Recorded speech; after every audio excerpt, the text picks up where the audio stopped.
Right. பணவீக்கம். பணவீக்கம்னா என்ன பார்த்தோம்? இப்போ இன்னைக்கு நாட்டுக்குள்ள பண்டம் மற்றும் பணிகளின் அளிப்பு 1000 ரூபாய். Goods and supply of goods and service. ஒரு பொருளாதாரத்துக்குள்ள ஒரு நாட்டுக்குள்ள 100 ரூபாய்க்கு 1000 ரூபாய்க்கு சப்ளை ஆயிருக்கு. மக்கள்கிட்ட பணம், சப்ளை ஆஃப் மணி எவ்வளோ இருக்குன்னா 1500 ரூபா இருக்கு. ஓகேவா? எவ்வளோ பண்டம் மற்றும் பணிகள் இருக்கோ அதுக்கு ஈக்குவலாக தான் என்ன இருக்கணும்? பணத்தோட அளிப்பு இருக்கணும்.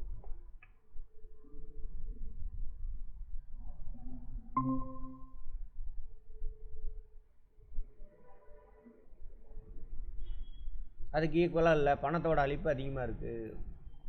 இதுக்கு பேர் தானே இது பணவீக்கம், இன்ஃப்ளேஷன். அதே பணவாட்டம்னா என்னது? முன்னாடியே பார்த்துருக்கோம்ல, பணவாட்டம், டீஃப்ளேஷன். என்ன அர்த்தம்? பண்டம் மற்றும் பணிகளின் இணைப்பு 1000 ரூபா இருக்குது, 1000 ரூபாய்க்கு வந்திருக்கு. மணியோட சப்ளை 500 ரூபா தான் இருக்குது. அப்போ போதுமான அளவு என்ன இல்லை? மக்கள்கிட்ட பணம் இல்லை. இப்போ வாங்க, இது ரெண்டையும் புரிஞ்சிருந்தா தான் அந்த மெஷர்ஸ் எல்லாம் இப்போ எடுக்க முடியும். இப்போ எதோட வேல்யூ அதிகமாக இருக்கும்? பணவீக்கத்தில் எதுக்கு வேல்யூ அதிகம்? பண்டத்துக்கா, பண்டம் மற்றும் பணிக்கா, இல்லை பணத்துக்கா? பண்டம் மற்றும். எப்பயுமே எது கம்மியாக இருக்கோ அதுக்கு தான் வேல்யூ அதிகம். லைஃப் மாதிரியே தான், லைஃப் தானே இதுவும். இதோட மதிப்பு அதிகமாக இருக்கும். பணத்தோட மதிப்பு என்ன ஆயிரும்? குறையும், குறைஞ்சிரும். அப்போ அதிகமான காசு கொடுத்து வாங்கணும். பணத்தோட மதிப்பு குறைஞ்சதுனால அதிகமாக கொடுத்தா தான் என்ன உனக்கு கிடைக்கும். ஓகேவா? அப்போ விலைவாசி என்ன ஆகும்? விலைவாசி என்ன ஆயிரும்? அதிகமாயிரும். அவ்வளோதான், விலைவாசி ஏறும். அதிக காசு கொடுத்து தான் வாங்கணும். இதெல்லாம் எஃபெக்ட். பண்டம் மற்றும் பணியோட மதிப்பு அதிகமாகிறது, பணத்தோட மதிப்பு குறைகிறது. அதனால் என்ன ஆகும்? விலை அதிகமாகிறது. இதெல்லாம் விளைவு. பணவீக்கம்னா என்னது? பண்டம் ஒரு நாட்டினுடைய ஒரு பொருளாதாரத்தில் பண்டம் மற்றும் பணிகளின் அளிப்பை விட பணத்தோட அளிப்பு அதிகமாக இருந்தால் அதுக்கு பேர் தான் பணவீக்கம். அதோட விளைவு தான் இதெல்லாம். அதே மாதிரி பணம் வாட்டம். இப்போ எதுக்கு மதிப்பு அதிகம்? பணம் தானே கம்மியாக இருக்குது. ரெண்டையும் கம்பேர் பண்ணுங்கள். எங்கே நேற்று வந்தாங்க மணி மேகலை, டவுட்டு கேட்டாங்க, இன்றைக்கி காணும் பாருங்க. டவுட்டு கேட்கறலாம் அடுத்த நாள் கேட்டிங்கன்னா தான் சொல்லுவேன். நேற்று எதை கேட்டிங்களே நீங்கள், நாளைக்கு சொல்கிறேன் நான். ம் ம்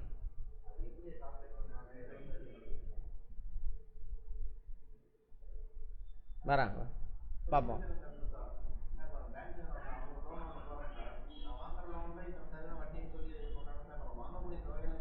ஆமாம், வாங்கக்கூடிய தொகையிலேருந்து அத்தனை சதவீதம். அதான் பிரின்சிபல் அமௌண்ட்டு. இப்போ பண்டம் அதிகமாக இருக்குது பணத்தோட. இப்போ பண்டம் மற்றும் பணியோட மதிப்பு என்ன ஆயிரும்? குறையும். பணத்தோட மதிப்பு என்ன ஆயிரும்? அதிகமாயிரும். ஓகேவா? ரைட்.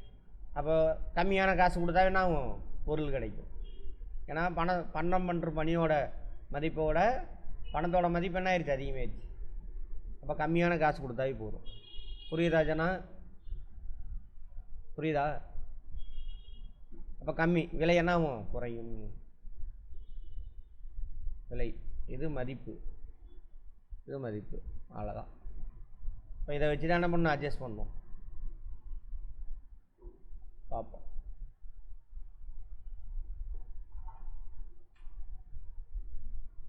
குறைந்த அளவு பண்டங்களை அதிக அளவு பணம் துரத்தினால் நிலை. அதான் என்னது? குறைந்த அளவு பண்டங்களை அதிக அளவு பணம் துரத்தும் நிலை. அதானது பணவீக்கம். வாங்கும் சக்திக்கான அளவில் அசாதாரண குறைவு நிலையாகும். அசாதாரண குறைவு நிலை. விலைவாசி ஏறிச்சுன்னா என்ன ஆகும்? பணத்தோட வாங்கும் சக்தி குறைஞ்சி போயிடும். அதை தான் சொல்கிறாங்க. விலைவாசி ஏறிச்சுனாக்கா பணத்தோட வாங்கும் சக்தி என்ன ஆயிரும்? குறைஞ்சிடும்.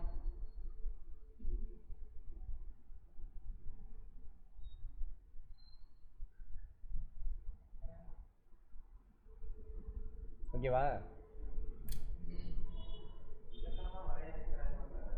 இலக்கணம் தான் அது. இலக்கணம் வரையறை எல்லாம் ஒன்று தான். பணவீக்கத்தின் வகைகள் எந்த ரேட்டில் இன்க்ரீஸ் ஆகுது, அதாவது பணவீக்கத்துக்கு ரேட்டு புரியுது அப்படின்னு. நேற்று ஒரு பொருள்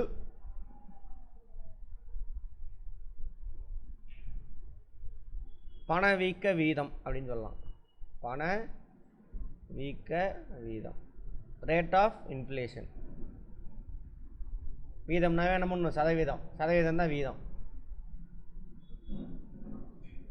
நேற்று ஒரு பொருள் 100 ரூபாய்க்கு விற்றுச்சு, சரியா? இப்படிதாங்க 3 மாதத்துக்கு ஒரு தடவை கால்குலேட் பண்ணுவாங்க. இன்றைக்கி அந்த பொருள் 105 ரூபாய்க்கு விற்கிது. எவ்வளோ இன்க்ரீஸ் ஆகிருக்கு? 5 ரூபா இன்க்ரீஸ் ஆகிருக்கு. இந்த 5 ரூபா நேற்று விற்ற விலையில் எத்தனை பர்சன்டேஜ்? 5%. சரியா? இதுக்கு பேர் தானே இது பணவீக்க வீதம். 3 மாதத்துக்கு ஒரு தடவை கால்குலேட் பண்ணி அனுப்பிட்டே இருப்பாங்க. 3 மாதத்துக்கு ஒரு தடவை கால்குலேட் பண்ணுவாங்க. இந்த ரேட்டை பொறுத்து இப்படி பிரிக்கிறாங்க. தவழும் பணவீக்கம், நடக்கும் பணவீக்கம், ஓடும் பணவீக்கம், தாவும் அல்லது உயர் பணவீக்கம். இங்கிலீஷில்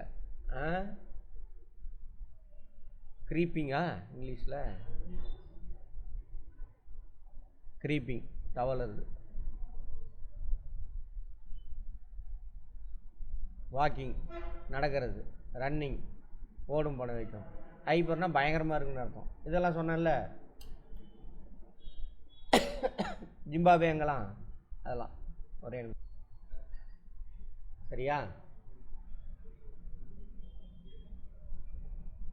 பணவீக்க வேகத்தின் அடிப்படையில் இத்தனை வகையாக பிரிக்கிறாங்க.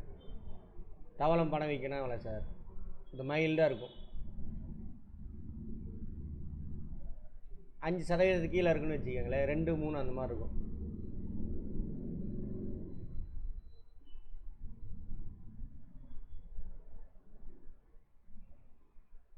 ஆ 2%, 3% இருக்கும். ரேட்டு விலைவாசி ஏறதே தெரியாது. நடக்கும் பணவீதம், பணவீக்கம், சாரி, வாக்கிங் தெரியும் நல்லாவே. 3லேருந்து 9%.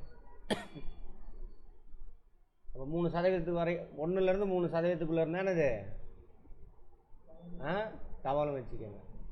3லேருந்து 9% இருந்தது அப்படின்னாக்கா என்னது அது கேட்பாங்க. இதுக்கு இன்னொரு பேர் என்னது? ட்ரோலிங்கா? ட்ரோலிங். நகரும் பணவீக்கம். ஓடும் பணவீக்கம் 10லேருந்து 20.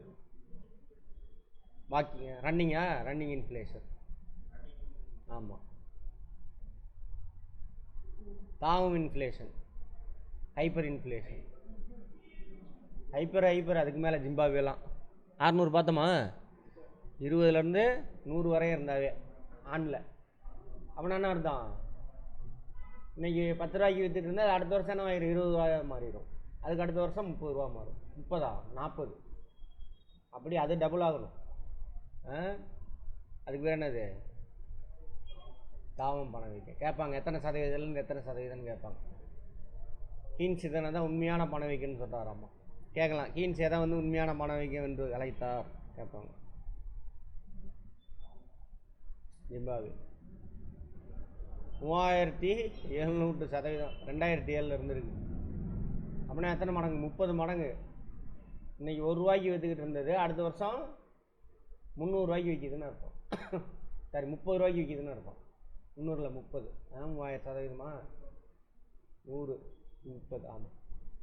1 ரூபாய்க்கு விற்றுக்கிட்டு இருந்த தீப்பெட்டி 30 ரூபாய்க்கு விற்றா எப்படி இருக்கும்? அது அந்த மாதிரி இருக்கிறது. அடுத்தது, இந்த இன்ஃப்ளேஷன் உருவாகிறதுக்கு காரணம் யார்? அந்த அடிப்படையில் demand pull inflation. Demand pull inflation அப்படிம்பாங்க. பண்ட மற்றும் பணிகளுக்கான தேவை அதிகரிக்குது. பண்டம் மற்றும் பணிகளுக்கான தேவை அதிகரிக்குது. இப்போ கூட்ஸ் அண்ட் சர்வீசஸ் தேவை அதிகமாகுது, சப்ளை கம்மியாக தான் இருக்கும். இப்படி தேவை அதிகரித்ததுனால விலைவாசி உயருது. அப்படின்னு வச்சுக்கோங்க. அதுக்கு பேர் தானே அது டிமாண்ட் புல் இன்ஃப்ளேஷன்.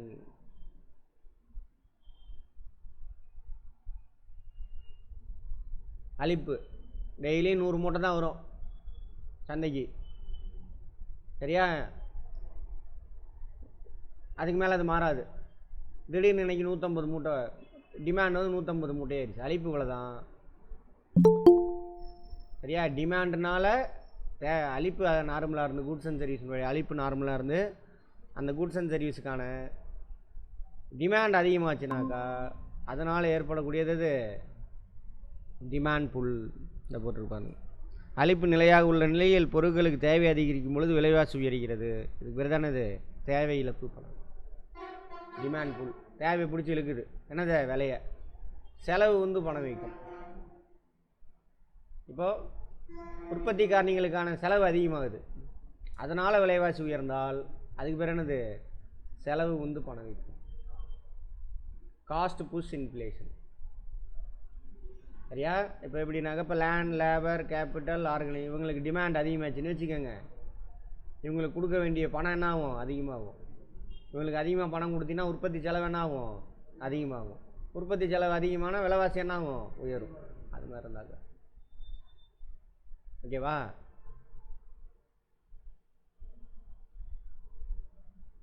செலவு வந்து பணம் வைக்கும். போய் பாருங்கள், ஹோட்டல் கடையெல்லாம் சாப்பாடு இங்கே 60 ரூபாய்க்கு விற்றுட்டு இருந்தால் 80 ரூபா போகும். என்னென்னு போய் கேட்டாக்கா எல்லா விலையும் ஏறிடுச்சு. அரிசி 50 ரூபாய்க்கு விற்றுறது 70 ரூபா, எண்ணெய், பருப்பு எல்லாமே ஏறிடுச்சுங்க, பூண்டு விலை ஏறிடுச்சுங்க, ஒன்றும் பண்ண முடியாது. அங்கே வீட்டில் போட்டுக்கிட்டு இருப்பாங்க 50 ரூபாய்க்கு சாப்பாடு, அங்கேயே 60 ரூபாயாச்சு. என்ன காரணம்? உற்பத்தி செலவு அதிகம்.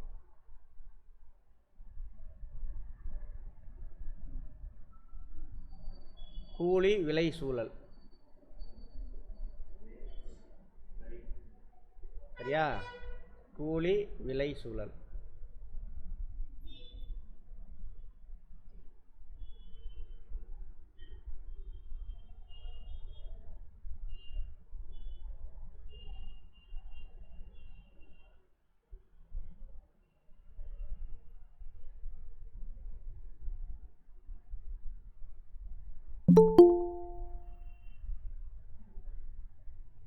இதே தான் பேசின அர்த்தமாகவே தான், வேறு ஒன்றுமே கிடையாது. சரி, இப்போது சம்பளம்லாம் அதிகமாகுது எல்லாத்துக்கும், கூலின்னு வச்சுக்கோங்க. சம்பளம் அதிகமாகுது. சம்பளம் அதிகமானால் என்ன ஆகும்? மக்கள்கிட்ட வருவாய் அதிகமாகுமா?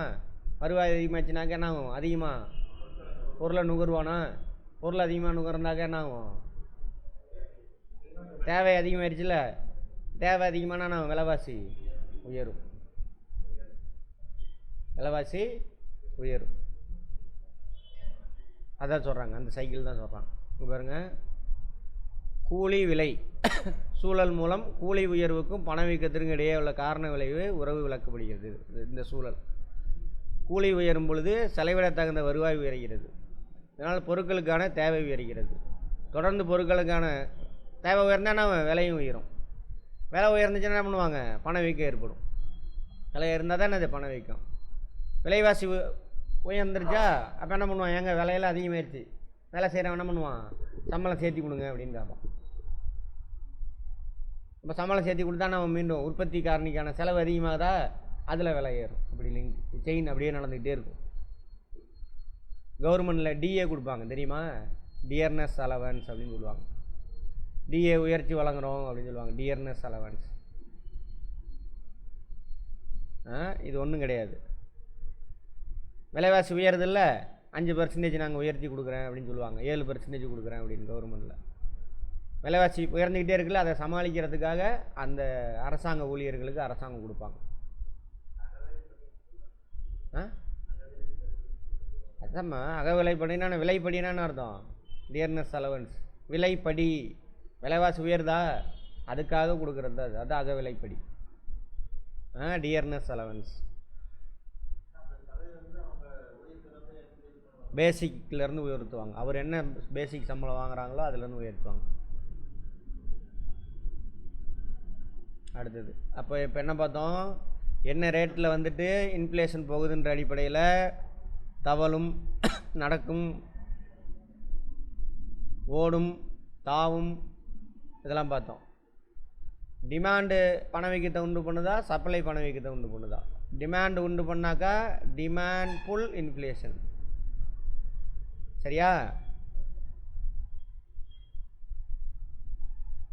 உற்பத்தி காரணிகளுக்கான செலவு உயர்ந்து விலைவாசி உயர்ந்தால் அதுக்கு பேர் என்னது?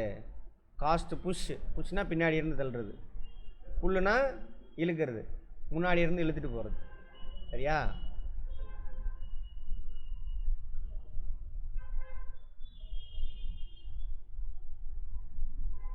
காகித பணவீக்கம் அது இல்லாமல் வேறு இதெல்லாம் சொல்கிறாங்க.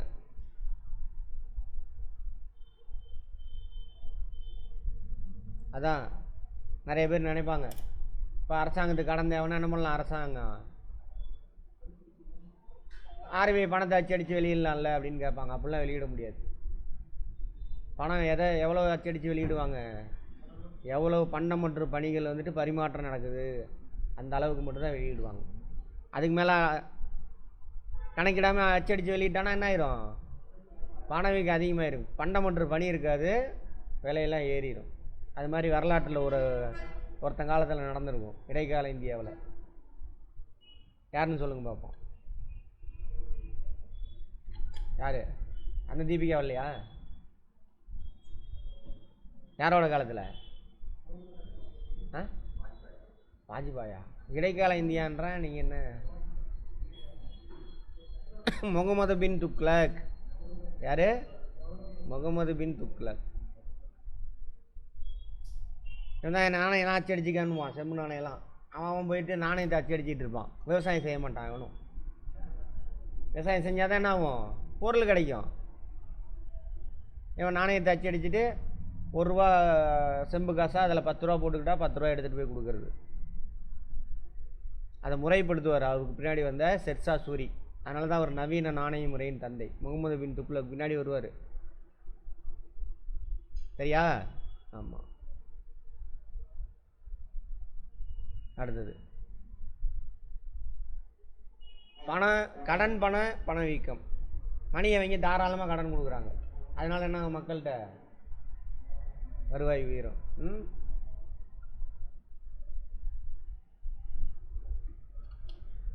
அதுக்கு பேர் என்னது? கடன் பணவீக்கம், கிரெடிட் இன்ஃப்ளேஷன்.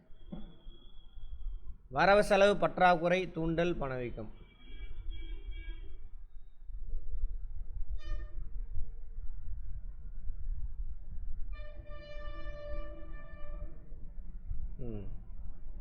இப்போ இந்த முன்னாடியே நம்ம பேசுனது தான். அரசாங்கத்துக்கு வரவு செலவுனா என்னது? பட்ஜெட், அரசாங்கத்தோட பட்ஜெட்டு. அதில் பற்றாக்குறை, அதுக்காக நீ பணம் அச்சடிச்சு கொடு அப்படின்னு யார்கிட்டருந்து வாங்குறான்?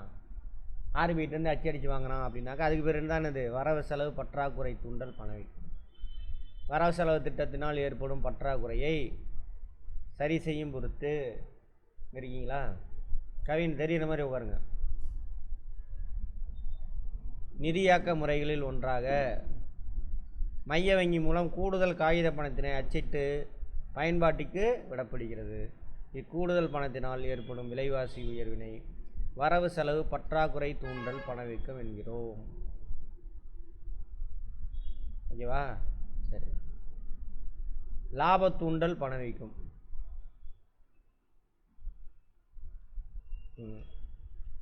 அதிக லாபம் சம்பாதிக்கிறதுக்காக நிறுவனம் ஆசைப்படுறான். அதனால் என்ன பண்ணுறான், இப்போ காஸ்ட் ஆஃப் ப்ரொடக்ஷன் எவ்வளோ சார் அப்படின்னாக்கா ₹10. நான் நிறைய லாபம் சம்பாதிக்கணும்னு ஆசைப்பட்டு என்ன பண்ணுறேன், ஃபஸ்ட்டு ₹12 விற்றுக்கிட்டு இருந்தேன். இப்போ லாபம் எவ்வளோ கிடைக்கும் எனக்கு? ₹2. அதே பொருளுக்கு நான் நிறைய லாபம் சம்பாதிக்க என்ன பண்ணுறேன், ₹15 மாற்றுறேன். அப்போ ₹5 லாபம் கிடைக்கும், விலைவாசி உயருது. இப்போ காஸ்ட்டில் இன்க்ரீஸ் ஆகலை, லாபம் சம்பாதிக்கணும் அப்படிங்கிறதுக்காக ஏற்றுறேன். இது பொருள் பற்றாக்குறை. இது நமக்கு தான் தெரியும். பற்றாக்குறை போகும், பொருள் பற்றாக்குறையான என்ன, ஆட்டோமேட்டிக்காக விலைவாசியில் ஏறிடும். வரி தூண்டல். வரியை உயர்த்துறதுனால என்ன ஆகும், விலைவாசி உயரும். வரி உயர்த்துறதுனால என்ன ஆகும், விலைவாசி உயரும். என்ன வரி உயர்த்துறதுனால? டைரக்ட் டேக்ஸா இன்டைரக்ட் டேக்ஸா? Indirect tax. டைரக்ட் டேக்ஸுக்கும் விலைவாசிக்கு சம்மந்தம் கிடையாது. டைரக்ட் டேக்ஸுக்கும் விலைவாசிக்கு சம்மந்தம் கிடையாது. இன்டைரக்ட் டேக்ஸ் ஒரு பொருளோட ரீட்டைல் ப்ரைஸ் 10 ரூபா, சரியா? ஜிஎஸ்டி 10%, 30% வச்சுக்காங்க. விலைவாசி எவ்வளோ ஆயிரும்? 13 ரூபாயா மாறி. அப்போ இன்ஃப்ளேஷன் அப்போ என்ன பண்ணணும்? இன்டைரக்ட் டேக்ஸை குறைக்கணும். இன்ஃப்ளேஷன் அப்போ இன்டைரக்ட் டேக்ஸ் என்ன பண்ணணும்? குறைக்கணும். இது பட்ஜெட்டில் ஃபிஸ்கல் பாலிசி. இது ஆக்சுவலாக பணம் வீக்கத்தப்போ இன்டைரக்ட் டேக்ஸை குறைக்கணும், டைரக்ட் டேக்ஸை அதிகப்படுத்தணும். ஏன் சார்? இன்டைரக்ட் டேக்ஸை குறைச்சினாக்கா அரசாங்கத்துக்கு வருவாய் குறையும், அதை சமாளிக்கணும். ஒன்று. ரெண்டாவது, பணம் வீக்கத்தப்போ என்ன பண்ணணும்? மக்கள் கையில் உள்ள பணத்தை குறைக்கணும், டைரக்ட் டேக்ஸை கம்மி பண்ணி குறைஞ்சிடும். பார்த்தோமா? Personal income, common people, business firm, government. Personal இன்கம்னா என்ன அர்த்தம்? இந்த மக்கள் கைக்கு வந்து சேரக்கூடிய தொகை. பர்சனல் டிஸ்போசபிள் இன்கம்னா என்ன அர்த்தம்? டைரக்ட் டேக்ஸ் கட்டினது போக மிச்ச தொகை. அதான் பர்சனல் டிஸ்போசபிள் இன்கம். நமக்கு இருக்கா? இப்போ டைரக்ட் டேக்ஸ் அதிகமாக ஃபிக்ஸ் பண்ணினாக்கா மக்கள் கையில் இருக்கக்கூடிய பர்சனல் டிஸ்போசபிள் இன்கம் என்ன ஆகும்? குறையும்.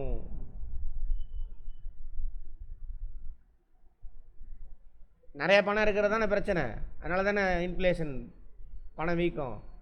அப்போது டைரக்ட் டேக்ஸை குறைச்சிங்க அப்படின்னாக்கா, சரி அதிகப்படுத்தணும் அப்படின்னாக்கா என்ன ஆகும்? மக்கள்கிட்ட உள்ள பணம் குறைஞ்சிடும்.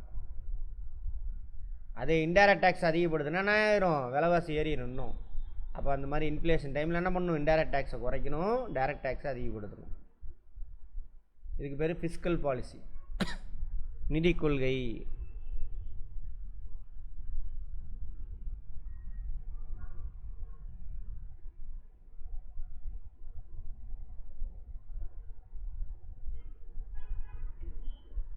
அரசாங்கம் எடுக்கிறது. பணக்கொள்கை யார் வெளியிடுவா? ஆமாம். அதே உல்டா என்னது? பணம் வாட்டத்தப்போ இப்படி பண்ணணும். பணம் வாட்டத்தப்போ மக்கள் கையில் பணம் கம்மியாக இருக்கும், அப்போ டைரக்ட் டேக்ஸை குறைச்சிரும். டைரக்ட் டேக்ஸை குறைச்சின்னா பர்சனல் டிஸ்போசபிள் இன்கம் என்ன ஆகும்? அதிகமாகும். மக்கள் கையில் இருக்கக்கூடிய பணப்புழக்கம் அதிகமாகும். எப்போ? பணம் வாட்டத்தப்போ, டீஃப்ளேஷன் அப்போ. இன்டைரக்ட் டேக்ஸ் வேணா என்ன பண்ணிக்கோ? ஏற்றிக்கோ. ஏன்னா இது குறையுதில்ல, அதனால் ஏற்றிக்கலாம். ஏற்றாமல் விட்டுலாம். பணம் வாட்டத்தப்போ எப்படி இருக்கும்? விலைவாசி கம்மியாக தானே இருக்கும். அப்போ நீ ஏற்றிக்கலாம், தப்பு கிடையாது. எதை? இன்டைரக்ட் டேக்ஸை. டைரக்ட் டேக்ஸ் என்ன பண்ணணும்? குறைக்கணும். ரைட், புரியுதா? இதெல்லாம் மறைமுக வரி. கரெக்டு தானே? கலால் வரி, சுங்க வரி, விற்பனை வரி. கலால் வரின்னா என்ன? சத்தமா? ஃபேக்ட்ரி விட்டு வெளியில் வரும்பொழுது போடக்கூடியது. சுங்க வரி எக்ஸ்போர்ட் இம்போர்ட். Very good.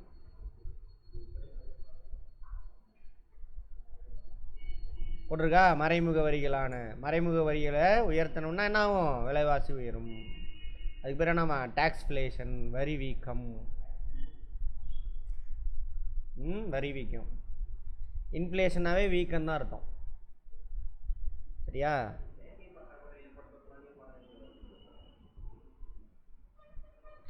வருமே. ஏன் என்ன செயற்கை பற்றாக்குறைன்னு என்ன அர்த்தம்?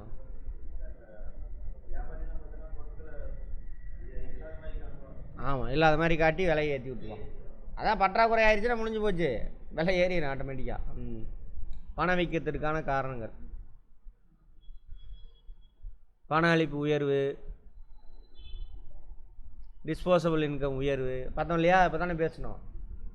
பர்சனல் டிஸ்போசபிள் இன்கம் அதிகமான அர்த்தம், மக்கள்கிட்ட பணம் அதிகமாகிடுச்சுன்னு அர்த்தம். உயர்ந்து வரும் பொது செலவு, அரசாங்கத்தோட செலவு.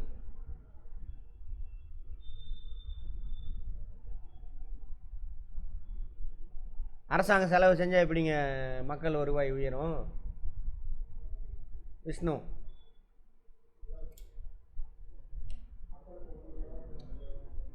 அதெல்லாம் இல்லை. அரசாங்கம் செலவு சொல்கிறாங்க, இலவசத்தை விட்டுருங்க. அரசாங்கம் ஒரு செலவு செஞ்சானா யாருக்கு போகும்? எங்கே என்ன பண்ணுவோம்? லேண்ட், லேபர், கேபிட்டல் எங்கேருந்து வாங்குவான்? பொதுமக்கள்கிட்ட இருந்தால் வாங்குவான். அப்போ அவனுக்கு வருவாய் உயரும். அதான் சொல்கிறாங்க. அப்புறம் நீங்கள் சொல்கிறதும் இலவசம் 1000 ரூபாலாம் கொடுக்குறாங்கல்ல, அதெல்லாம் நுகர்வோர் செலவு அதிகரித்தல்.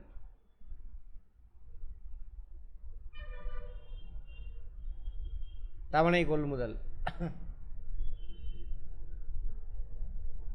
இன்ஸ்டால்மெண்ட்டில் கட்டிக்கலான்னு பொருள்லாம் வாங்குறோமா, அதெல்லாம். சீப் மணி பாலிசி, மலிவு பண கொள்கைன்னு அர்த்தம். எல்லா ரேட் ஆஃப் இன்ட்ரெஸ்ட்டும் கம்மியாக இருக்கும், கடனோட ரேட் ஆஃப் இன்ட்ரெஸ்ட். அப்போ ஈஸியாக மக்களுக்கு கடன் கிடைக்கும், பணம் வீக்கம். இப்போ நம்ம என்ன பார்த்துக்கிட்டு இருக்கோம், பணம் வீக்கத்துக்கான காரணங்கள் பார்த்துட்டு இருக்கோம். கேட்பான், பணம் பின்வருவத்தில் பணவீக்கத்திற்கு எது காரணம் அல்ல, இதில் 3 கொடுத்துருவான், வேறு ஏதாவது ஒரு டைம் கொடுத்துருவான். பற்றாக்குறை நிதியாக்கம்,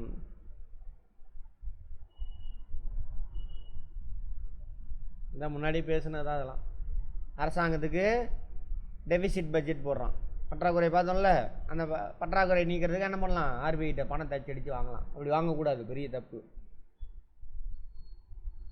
அச்சடிச்சு அந்த பணம் எங்கே போய் சேரும், மக்கள்கிட்ட தான் போய் சேரும். சரியா, ரைட்.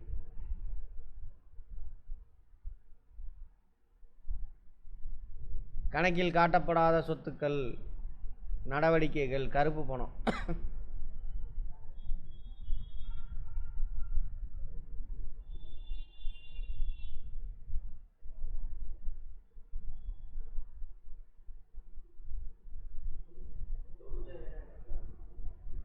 எல்லாம் சேர்த்து மொற்ற அழிப்பு அப்படின்னு வச்சுக்கோங்க.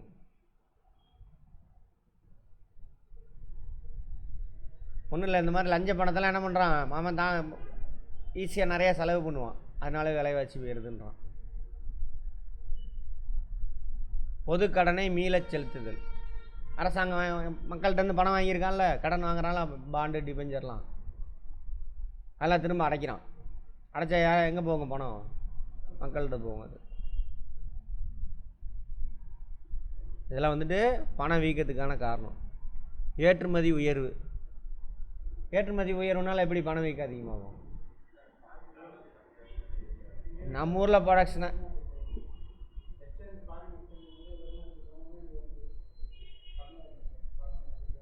இப்போ நம்ம நாட்டில் ப்ரொடக்ஷன் ஆகிற கூட்ஸ் அண்ட் சர்வீஸ் நம்ம நாட்டுக்குள்ளே இருந்துச்சுனாக்கா மக்கள் வாங்கிறது ஓகே. வெளிநாட்டுக்காரனுக்கு கூட்ஸ் ப்ரொடக்ஷன் பண்ணி என்ன பண்ணிட்டேன், அங்கே கொடுத்துட்டேன், நம்ம நாட்டு மக்களுக்கு வருவாய் வந்துருச்சு. இந்த வருவாயை வச்சுக்கிட்டு அரிசி வாங்கலான்னு போகிறான், அரிசி தான் வெளியில் போயிடுச்சு, பற்றாக்குறை ஆயிருங்க. அப்போ என்ன ஆயிரும், விலைவாசி உயர்ந்து. புரியுதானுன்னு? இப்போ நம்ம கூட்ஸ் அண்ட் சர்வீஸு யார் வாங்குவா, ஃபஸ்ட்டு அந்த கட்டத்துக்கு போங்க.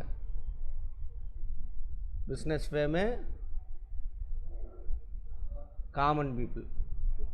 இவன் ப்ரொடக்ஷன் பண்ணக்கூடிய கூட்ஸ் அண்ட் சர்வீஸை யார் வாங்குவா, காமன் பீப்புள் வாங்குவான். எவ்வளோக்கு வாங்குவான் அவன், இவனுக்கு எவ்வளோ வருமானம் வந்துச்சோ அவ்வளோக்கு வாங்குவான். இவனுக்கு வருமானம் கூட்ஸ் அண்ட் சர்வீஸ் ப்ரொடக்ஷன் பண்ணதுக்கான வருமானம் 100 ரூபா, கூட்ஸ் அண்ட் சர்வீஸினுடைய விலை எவ்வளவு, 100 ரூபா. அந்த 100 ரூபாய்க்கு தான் அவன் செலவு பண்ணுவான். 100 ரூபாய்க்கு கூட்ஸ் அண்ட் சர்வீஸ் ப்ரொடக்ஷன் ஆகிருக்கு, இவன் வாங்குவான். பட் அதில் 20 ரூபா எங்கே போயிடுச்சு, 100 ரூபாய்க்கு இவனுக்கு வருமானம் வந்துச்சு, 80 ரூபா தான் நம்ம நாட்டுக்கு வந்துச்சு கூட்ஸ் அண்ட் சர்வீஸு. 20 ரூபா கூட்ஸ் அண்ட் சர்வீஸ் எக்ஸ்போர்ட் ஆயாச்சு. மக்கள் டெவலப் பண்ண இருக்குது, 100 ரூபா இருக்குது, ஆனால் 80 ரூபாய்க்கு தான் பொருள் இருக்குது. ஏன்னா 20 ரூபா எங்கே போயிடுச்சு, 20 ரூபாய்க்கு என்ன பொருள் வெளிநாட்டுக்கு போயிடுச்சு. விலைவாசி உயருமா இல்லையா? அப்படி தான் உயர்ந்துச்சு ஒரு தடவை. இந்த ஐடி கம்பெனிலாம் நிறையா வந்துச்சா, இந்த 2006 11 வந்துச்சு. பயங்கர ஏகப்பட்ட கம்பெனி கொண்டு வந்து தள்ளிட்டானுங்க, வருமானம் கொட்டுது, விலைவாசிலாம் ஏறிச்சு கிருன்னு. அப்போ தான் ஏறிச்சு, இதுதான் காரணம். ஆமாம், அது உடனேலாம் பண்ண முடியாது. லாங் டேர்மில் நீ திரும்ப இன்ஃப்ராஸ்ட்ரக்சர் டெவலப் பண்ணணும், சரியா? அப்புறம் தான் என்ன பண்ணுவோம், ப்ரொடக்ஷன் அதிகப்படுத்தணும். இஜி பூம்பாவான் இவ்வளோ பேர் வந்துட்டான் ப்ரொடக்ஷன் பண்ணுறா அப்படின்னு. நீ நாளைக்கு உங்கள் 10 பேர் உங்கள் வீட்டுக்கு வராங்கன்னா இன்றைக்கி பிளான் பண்ணால் தான் என்ன பண்ண முடியும், நாளைக்கு 10 பேர்த்துக்கு இட்லி செய்யலாம், தோசை சொல்லலாம். புரியுதா? அப்படி தான் கரண்ட் பற்றாக்குறை இது எல்லாமே. அப்போ 5 வருஷத்துக்கு பின்னாடி நடக்கிறது இப்போயே பிளான் பண்ணி என்ன பண்ணணும், இன்ஃப்ராஸ்ட்ரக்சர் கிரியேட் பண்ணணும். ரோடு போடணும், தண்ணி வசதி செய்யணும், கரண்ட் வசதி செய்யணும். கம்பெனிலாம் வந்துருச்சு, வேலை கிடச்சிருச்சு, கரண்ட் இருக்காது. புரிஞ்சுதா? அப்போ முன்னாடியே பிளான் பண்ணணும். உடனேலாம் என்ன பண்ண முடியாது, ப்ரொடக்ஷன் இன்க்ரீஸ் பண்ண முடியாது. அவ்வளோதான். பணவீக்கத்தின் விளைவுகள்.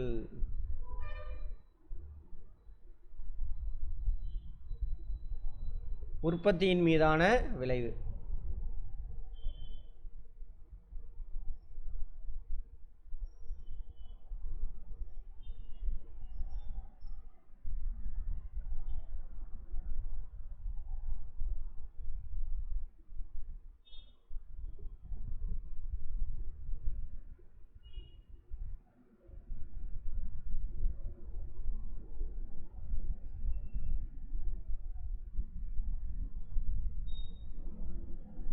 உற்பத்தி மீதான விளைவுகள். உற்பத்தி பண்ணுறான்ல,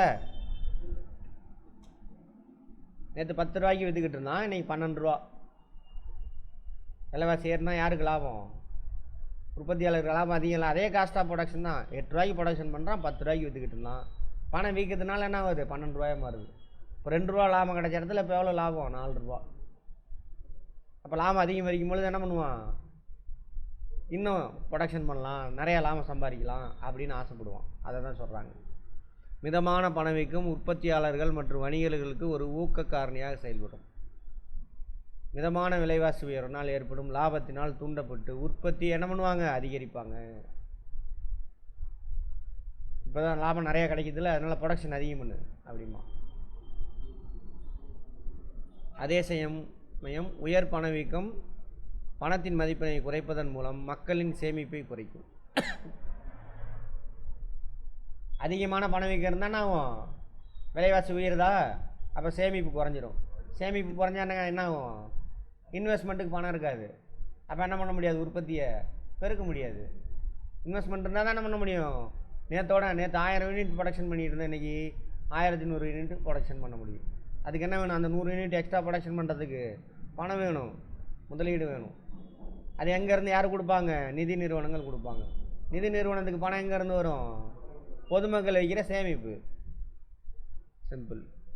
பணவீக்கத்தின் காரணமாக பணத்தின் மதிப்பு தகுந்த அளவு குறைவதால் நாட்டில் ஏற்கனவே செய்யப்பட்டிருக்கும் வெளிநாட்டு மூலதனம் திருப்பி செல்லும். பணவீக்கத்தினால என்ன ஆகும், பணத்தோட மதிப்பு குறையுமா. பணத்தோட மதிப்பு குறையிறதுனால என்ன பண்ணுவாங்க, வெளிநாட்டுக்காரன் இங்கே இன்வெஸ்ட்மெண்ட் பண்ணியிருக்கான்ல, அதெல்லாம் வாபஸ் வாங்கிட்டு போயிடுவான்றான். ஏன்னா இந்த நாட்டோட பணத்தோட மதிப்பு எப்படி குறையுது, அதனால் அப்படின்ட்டு ரிட்டர்ன் வாபஸ் எடுத்துகிட்டு போயிடுவான்றான். மேற்கண்ட நடவடிக்கையின் காரணமாக மூலதன திரட்சி குறையும், மூலதனம் இல்லாமல் போகும். புதிய முதலீட்டில் பின்னடைவை ஏற்படுத்தி நாட்டின் உற்பத்தி மீது புதிய முதலீடு இருக்காது, பணவீக்கத்தினால ஏற்படுத்தும். உற்பத்தியை பெருக்க முடியாது.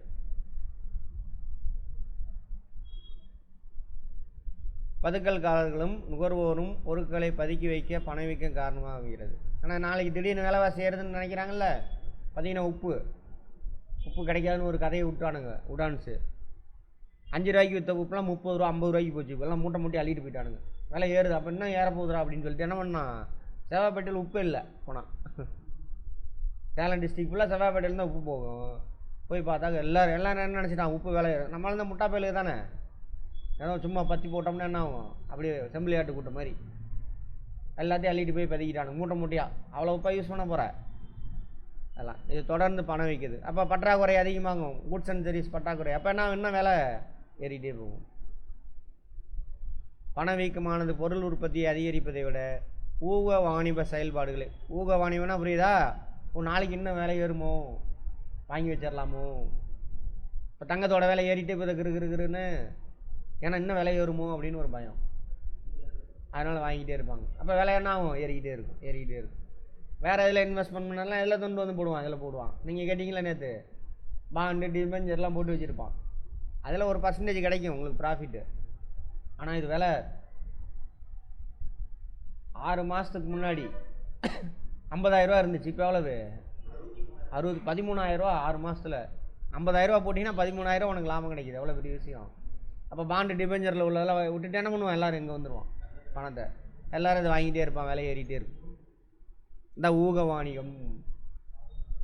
ஊக வாணிகத்துக்கு என்ன இங்கிலீஷில் என்ன? அசம்ஷனா? அசம்ஷன். இதெல்லாம் புரிஞ்சுட்டு மட்டும் வாங்க.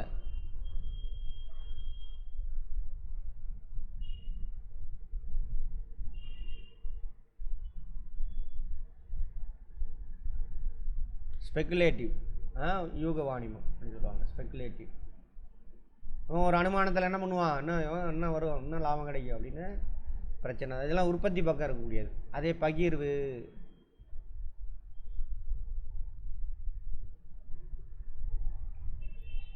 Common people, business man. இங்கே நடக்கிற விஷயத்த பார்த்தாச்சு. இந்த பாயிண்டில் என்னென்னலாம் நடக்கும் சரியா? இவன் கொடுத்த பணம்லாம் எங்கே போகும்? காமன் பீப்புளுக்கு, லேண்டுக்கு, லேபருக்கு, கேபிட்டலுக்கு, ஆர்கனைசேஷனுக்கு பகிர்ந்தளிக்கப்படும். இவன் செஞ்ச செலவெல்லாம் எங்கே போகும்? குட்ஸ் அண்ட் சர்வீஸ் செஞ்ச செலவெல்லாம் யாருக்கு வருமானம்? காமன் பீப்புளுக்கு. காமன் பீப்புள் என்னென்ன இப்போ அழிப்புக்காக ரிட்டர்ன் கிடைக்கும்? Land, labour, capital, organisation.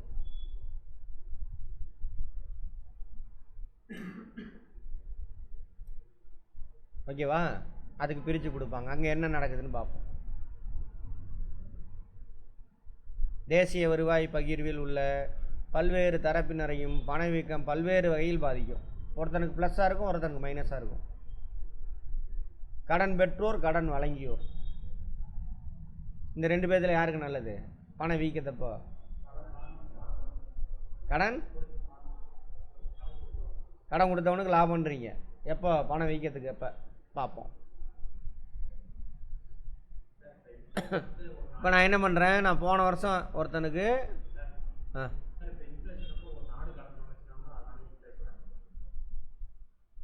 அதனாலேயும் வரும். வாங்கி செலவு தானே பண்ண போகிறான். செலவு பண்ண எங்கே போகும்?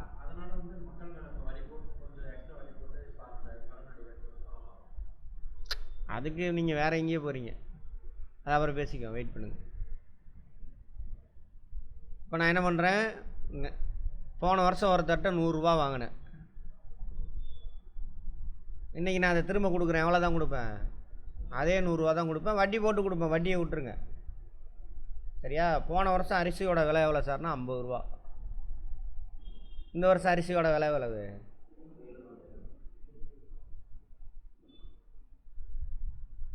போன வருஷம் பணத்தோட மதிப்பு அதிகமாக இருந்துச்சு. இந்த வருஷம் என்ன ஆயிடுச்சு? குறைஞ்சி. புரியுதா? அப்படி வச்சுக்கோங்க. அரிசியை கற்பனை பண்ணிக்கோங்க. உண்மையாக வருமானத்துக்கு போங்க. போன வருஷம் நான் 2 கிலோ அரிசி சக்கரை அவர்கிட்ட சார் அரிசி வாங்கினேன். இப்போ நான் கொடுக்கும்பொழுது எத்தனை கிலோ அரிசி கொடுக்குறேன்? 2 கிலோவாது 1.5 கிலோ தான் இருக்கும். 2 கிலோ வாங்கிட்டு 1.5 கிலோ கொடுக்குற கணக்கு. புரிஞ்சுதா? பணம் வீக்கத்தினால என்ன, அவன் பணம் மதிப்பு குறையும். மதிப்பு அதிகமாக இருக்கும் பொழுது வாங்கிட்டு கம்மியாக இருக்கிறப்ப ரிட்டர்ன் பண்ணுறான். அப்போ யாருக்கு நல்லது? கொடுத்தவனுக்கா? வாங்கினவனுக்கு நல்லது, கொடுத்தவனுக்கு லாஸ். அதனால தான் பணமாக வச்சுக்க கூடாதும்பாங்க பேங்கில் கூட. அதே தங்கம் கிங்க வாங்கி வச்சுருந்தா என்ன ஆகும்? விலை ஏறும். பணமாக வச்சுருந்தா பணத்தோட மதிப்பு குறைஞ்சிக்கிட்டே இருக்கும் இன்ஃப்ளேஷனால். சரியா?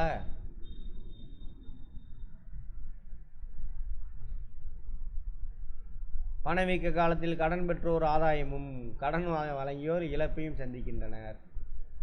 எவ்வாறெனில், நான் சொன்ன கடை தான். கடன் வாங்கும் பொழுது பணத்தின் மதிப்பு உயர்வாகவும் பணவீக்க காலத்தில் திரும்ப செலுத்தும் பொழுது பணத்தின் மதிப்பு குறைவாக இருப்பதனால் கடன் வாங்கியோர் ஆதாயம் பெறுகின்றனர். பேசிக் தான். அந்த பேசிக் புரிஞ்சிருந்தால் முடிஞ்சுது. நடுவில் வந்து இந்த கிளாஸ் மட்டும் அட்டன் பண்ணால் புரியாது. இந்த வீடியோ மட்டும் பார்த்தா புரியாது. அவ்வளோதான். நிலையான வருவாய் பிரிவினர், ஃபிக்ஸட் இன்கம் குரூப். மாதம் மாதம் ஒருத்தனுக்கு 10,000 ரூபா தான் வருமானம்.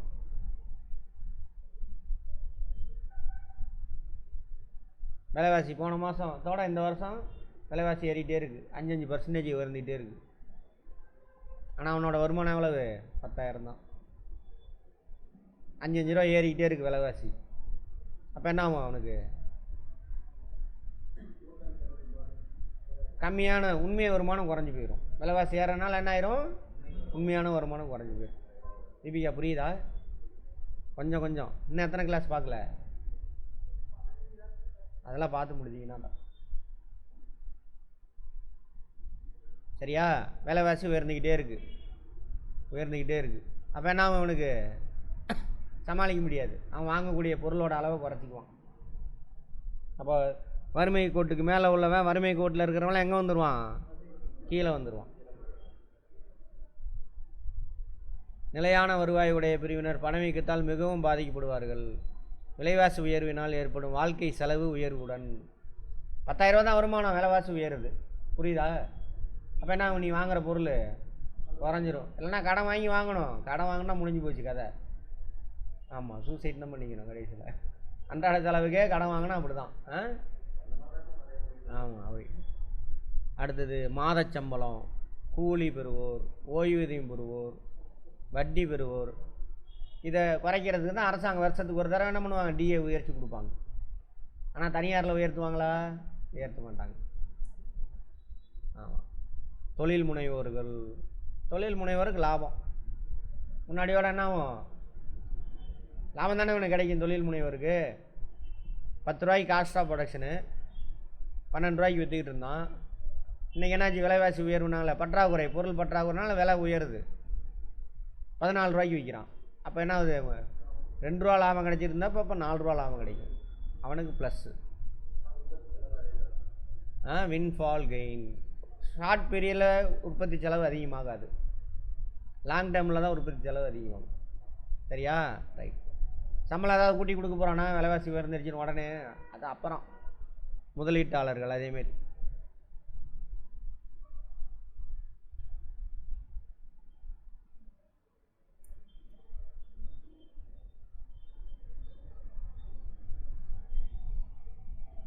பத்திரங்களில் முதலீடு செய்கிறீங்க அப்படின்னா என்ன அர்த்தம்?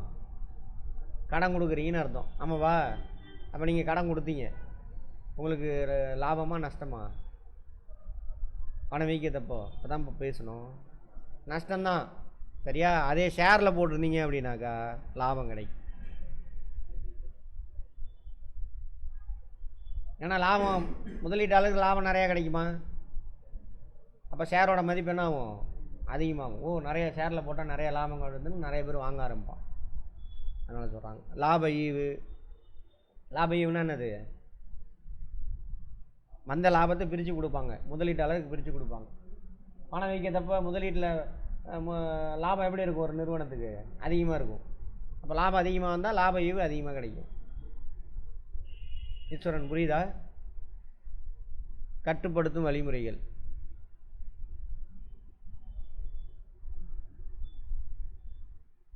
கீன்ஸு, மில்டன், ஃப்ரீட்மேன் இவங்க 2 பேரும் சொல்கிறாங்க. 3 விதமாக பிரிக்கிறாங்க.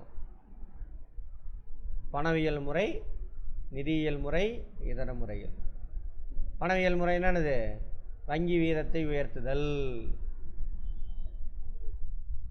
பணம் அந்த ரேட்டெல்லாம் பார்த்தோம்ல, எதாவது சிஆர்ஆர், எஸ்எல்ஆர், அப்புறம் bank rate, repo rate, reverse repo rate, இது எல்லாத்தையும் உயர்த்தணும். அந்த கதையெல்லாம் அங்கேயே பேசியாச்சு. வெளிச்சந்தையில் அரசு பத்திரங்களை விற்றல். கவர்மெண்ட் பாண்டை விற்கிறாங்க. சரியா? விற்றானா மக்கள்கிட்ட உள்ள பணம் கவர்மெண்ட்டுக்கு. ரொக்க இருப்பு விகிதத்தை உயர்த்துதல், அதான் சிஆர்ஆர். இது எஸ்எல்ஆர். இது வங்கி விகிதத்தைனா பேங்க் ரேட்டு மட்டும் வச்சுக்கோங்க. இதை இது இருப்பு வீதம். சிஆர்ஆர் எஸ்எல்ஆர் ரெண்டையும் உயர்த்தணும். நுகர்வோர் கடனை கட்டுப்படுத்துதல். நுகர்வோர் கடன் என்னது? வாகனம் வாங்குறதுக்கு, பைக்கு, காரு, மொபைலு, இந்த கன்சியூமர் குட்ஸ் இருக்குல்ல, அதை வாங்குறதுக்கு கடன் கொடுக்குறான்ல, அதை கட்டுப்படுத்தணும். பேங்க் கொடுக்கக்கூடாது, கட்டுப்படுத்தணும். கடன் விளிம்பு நிலையை உயர்த்துதல். அதானது? அதான் நீங்கள் கடன் வாங்குறீங்க, பைக் வாங்க போகிறீங்கன்னா லோனு தருவான். 1000 ரூபா கட்டினாவே உனக்கு லோனு பார்ப்போம். அதை உயர்த்தணும். 10,000, 20,000, 30% கட்டினா தான் உனக்கு லோன் அப்படின்ற மாதிரிலாம் கொண்டு வரணும். அப்போ கடன் வாங்குறதோட அளவு என்ன ஆகும்? குறையும். மணிமேகலை எங்கம்மா? ரொம்ப நாளாக காணும்னு நினைக்கிறேன். அடுத்து ரெப்போ ரேட்டு, ரிவர்ஸ் ரெப்போ எல்லாத்தையும் உயர்த்தணும். இப்போ நான் இங்கேயே சொல்லிட்டேன் எல்லாத்தையும். வங்கி விதனா பேங்க் ரேட்டு, பத்திரங்களை வெளியிடுறது யார் வெளியிடுவா? கவர்மெண்ட் சார்பில் ஆர்பிஐ தான் வெளியிடுவான். அடுத்தது சிஆர்ஆர், எல்எஸ்எல்ஆர் எல்லாத்தையும் உயர்த்தணும். நுகர்வோர் கடனை குறைக்கணும். கடனோட அதுக்கு பேர் என்ன சொல்லுவாங்க? அட்வான்ஸ் பேமெண்ட்டா? Advance payment. அட்வான்ஸ் நீங்கள் எவ்வளோ கட்டுறீங்கன்னு கேட்பாங்க.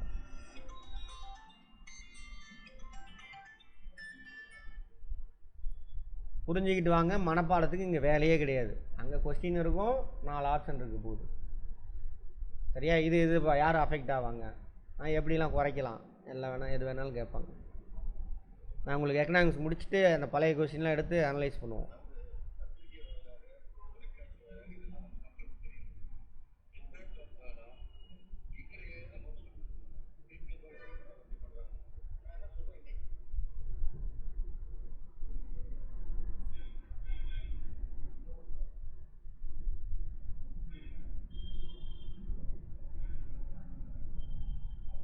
அடுத்து பிஸ்கல், பொது நிதி.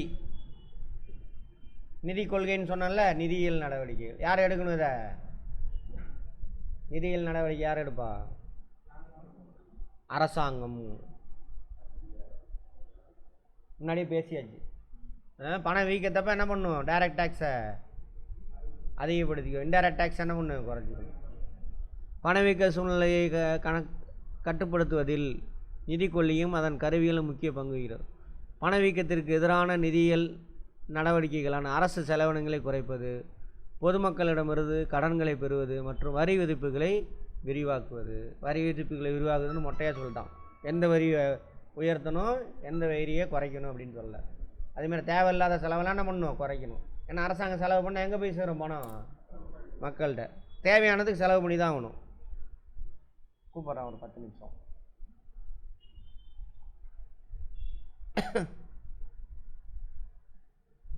அதை இன்ஃப்ராஸ்ட்ரக்சரில் இன்வெஸ்ட்மெண்ட் பண்ணி தான் ஆகணும். ஏன்? இன்ஃப்ராஸ்ட்ரக்சரை டெவலப் பண்ணால் தான். ஃபண்டமெண்டல் பணியோட பற்றாக்குறையினால தான் என்னாச்சு? பணவீக்கம் உருவானுச்சு. அப்போ இன்ஃப்ராஸ்ட்ரக்சரில் இன்வெஸ்ட்மெண்ட் பண்ணால் தான் ஆகும். அடுத்து ஃபியூச்சரில் ப்ரொடக்ஷன் இன்க்ரீஸ் பண்ணலாம். புரிஞ்சுதா? இப்போ ப்ரொடக்ஷன் இன்க்ரீஸ் பண்ணால் தான் நான் பணவீக்கம் குறையும். இங்கே பாருங்கள், பணவீக்கம்னா என்ன அர்த்தம்? பண்டம் மற்றும் பணிகளின் அளிப்பு 1000 ரூபா, பணத்தின் அளிப்பு 1500. அப்போ பணம் வீக்கத்தை ரெண்டுக்குள்ள கேப்பு தான் அது வீக்கம். ஒன்று என்ன பண்ணலாம்? பணத்தை பிடுங்கணும் மக்கள்கிட்ட இருந்து. இன்னொன்று என்ன பண்ணலாம்? பண்டமன்ற பணியோட அளிப்பை அதிகப்படுத்தலாமா?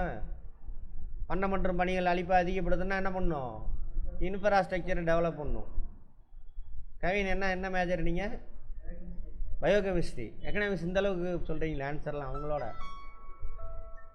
எங்கே கற்றுக்கிட்டீங்க? இதுக்கு முன்னாடி படித்தீங்களா? அதை குழந்தைத்தனமாக உட்காந்திங்கன்னா போதுங்க, அழகாக கற்றுக்கலாம். பயோகெமிஸ்ட்ரி தான் பாருங்கள். ஆனால் நீங்கள் நடுவில் வரல அந்த கிளாஸ்லாம். அதெல்லாம் பார்த்துருங்க, கரெக்டாக புரிஞ்சிட்டு வரணும். புரியாமல் அவர் வராட்டி வீட்டில் உட்காந்து பார்க்குறப்படி அந்த வீடியோ இல்லை எனக்கு அனுப்புங்க, அப்லோட் பண்ணுங்கள் சார்ன்றபடி. அதான் அப்போ முடிஞ்சு போச்சு. புரிஞ்சுக்கிறதான் இது விஷயம். அப்போ என்ன பண்ணலாம்? ப்ரொடக்ஷன் அதிகப்படுத்தி இப்போ 1000 யூனிட் வந்துச்சு, 1000 ரூபாய்க்கு வந்துச்சு. அப்போ 1300 ரூபாய் இன்க்ரீஸ் பண்ணிவிட்ருங்க. இப்போ ரெண்டுக்குள்ளே கேப் என்ன ஆயிரும்? குறைஞ்சிருமா? 300 ரூபாய் 500 ரூபாய் இருந்த கேப் என்ன ஆயிடுச்சு? 200 ரூபாயே குறைஞ்சிருச்சு. இப்போ பணம் வீக்கானாவும் குறையும். சரியா? ரைட், அவ்வளோதான். வேறு இந்த இதை முடிச்சிடலாம். இதர நடவடிக்கைகள், குறுகிய கால நடவடிக்கைகள், நீண்ட கால நடவடிக்கை எனக்கு 2ஆக பிரிக்கலாம். இப்போ பண வீக்கத்தை குறைக்கணும். குறுகிய கால நடவடிக்கை என்ன பண்ணலாம்? பொருளோட எந்தெந்த விலையெல்லாம் ஏறுதோ அந்த பொருளை என்ன பண்ணலாம்? வெளிநாட்டிலேருந்து இம்போர்ட் பண்ணலாமா? பண்ணலாமா இல்லையா? நீங்கள் தாங்கன்னு சொன்னீங்க. ஷார்ட் டேர்மில் இப்போ பண்டமெண்டல் பணியின் அளிப்பு 1000, சரியா? மக்களுக்கு தேவை 1500 தேவை. இப்போ என்ன பண்ணலாம்? வெளிநாட்டிலேருந்து இம்போர்ட் பண்ணி இறக்குமதி பண்ணலாமா? அப்போ என்ன ஆகும்? இப்போ கூட பார்த்தீங்கன்னா தெரியும், இந்த வெங்காய விலையெல்லாம் ஏறிச்சு. நீங்கள் உங்களுக்கு விவரமாக இருக்கிறப்ப தான் உடனே அரசாங்கம் என்ன பண்ணாங்க? எஜிப்து அங்கெல்லாம் இருந்து விதவிதமான மஞ்சள் கலர் வெங்காயம், வெள்ளை கலர் வெங்காயம்லாம் வந்துச்சா? அப்போ வெளிநாட்டிலேருந்து என்ன பண்ணலாம்? அந்த கூட்ஸ் அண்ட் சர்வீசஸை இம்போர்ட் பண்ணலாம். அப்போ பணம் வீக்கனாகும், கேப்பு குறைக்கும். ஷார்ட்டு. லாங் டேர்ம் தான் என்னது, இன்ஃப்ராஸ்ட்ரக்சர் டெவலப்மெண்ட் பண்ணும், நீண்ட கால நடவடிக்கை. இதெல்லாம் நோட் பண்ணி அரசாங்கமும் சரி ஆர்பிஐயும் சரி என்ன பண்ணும், இதெல்லாம் வாட்ச் பண்ணிவிட்டு அதெல்லாம் மூவ் பண்ணிக்கிட்டே வரணும். புரிஞ்சுதா? அந்த வேலையை தான் இப்போ செஞ்சுக்கிட்டு இருக்காங்க தமிழ்நாடு கவர்மெண்ட் பக்காவா. இதோட பலன்லாம் என்ன பண்ணுவானுங்க, அவனுக்கு வந்து தின்னுட்டு போயிடுவானுங்க. கேட்டால் நாங்கள் உத்தமர்கள் கித்தமர்கள் வல்லவர்கள் பானுங்க. சரி.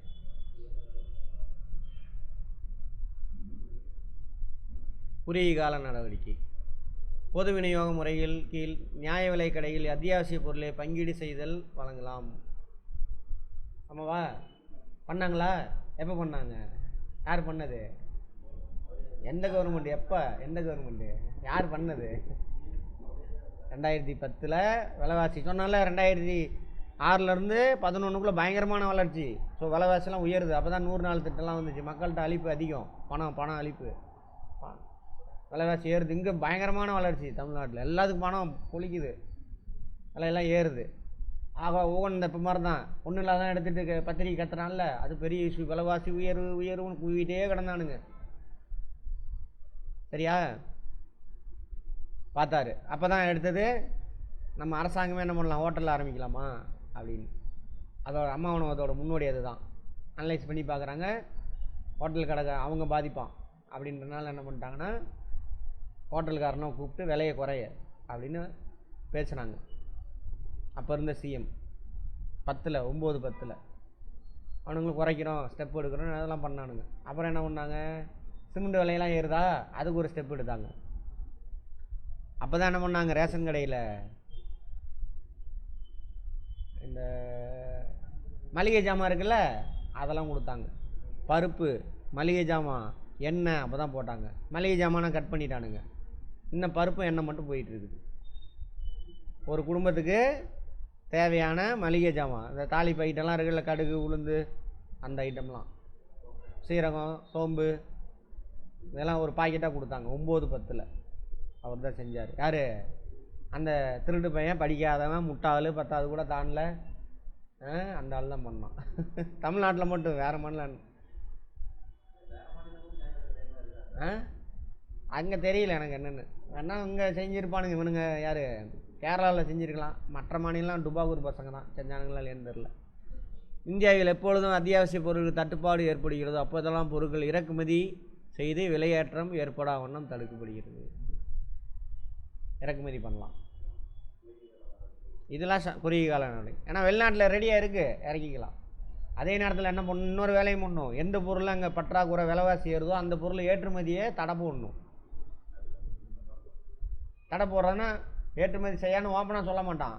அதுக்கான எக்ஸ்போர்ட் டேக்ஸ் இருக்குல்ல, அது அதிகமாக ஃபிக்ஸ் பண்ணிடுவான், போகாது. இதெல்லாம் அரசாங்கம் செய்வாங்க பாருங்கள். நீண்ட கால நடவடிக்கை. இதான் வந்து என்னது, பொருளாதார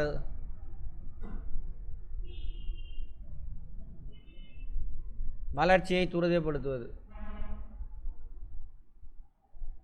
சேமிப்பு, மக்கள்கிட்ட சேமிப்பு அதிகப்படுத்தணும். அப்போ தான் அதுதானவா மாறும், முதலீடாக மாறும்.